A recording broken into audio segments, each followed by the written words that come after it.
There are 3 really good reasons to use a drip irrigation system in your garden. It will save you time, water and money. Using a drip irrigation system is far more efficient than using a hose pipe or a sprinkler system because it delivers water right to the base of the plant, which is precisely where it's needed. And if you hook it up to an automated timer, you won't even need to be in your garden to turn it on and off. You can install drip irrigation at ground level throughout newly planted borders and vegetable patches. Or you can attach it to a fence and run it among your containers and hanging baskets.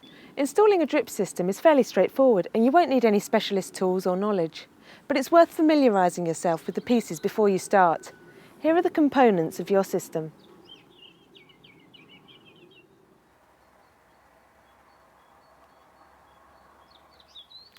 When you choose a location for your system, check to see that you have enough of the large supply hose to run back to the tap. In order to maintain sufficient pressure within the system, it's best to make sure that this doesn't run for more than 50 metres. Begin by attaching the computer control unit to the tap and then add the pressure regulator. If you don't have a computer control unit, then just attach the pressure regulator straight to the tap. The main supply pipe then connects to the pressure regulator. You may find it helpful to soften the supply pipe in hot water for a few minutes before attaching it. Now you can begin to create your network of water pipes. First of all, lay out the large supply pipe. Don't try to bend the tube as this will restrict the water flow. If you need to go around a corner, then use strong scissors or secateurs to cut the pipe and add an elbow connector. If you want to add another piece of supply tube at a 90-degree angle, then you can use a T-bar connector. Most importantly, once you've created your pipe network, make sure that you seal off the end of the supply pipe to prevent water pouring out of the system. Simply take one of the end pieces, put it onto the end of the pipe before folding the pipe over to secure it into place.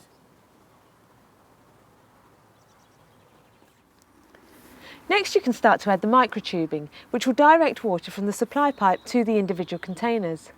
Cut each piece to the required length. Punch a hole in the supply pipe, then screw a tube adapter into the hole. Use the bottom of the red hole punch to help you with this.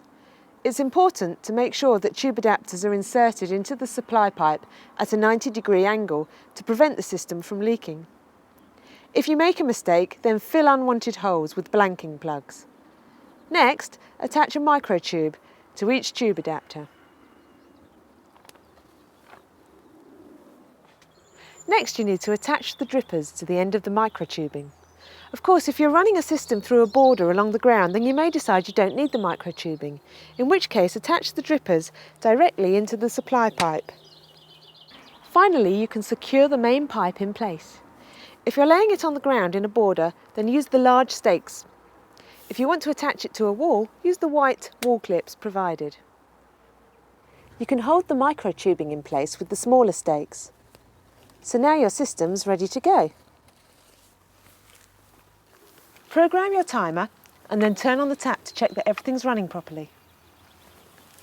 The dripper nozzles are like mini sprinklers, but you can adjust the flow rate by turning them.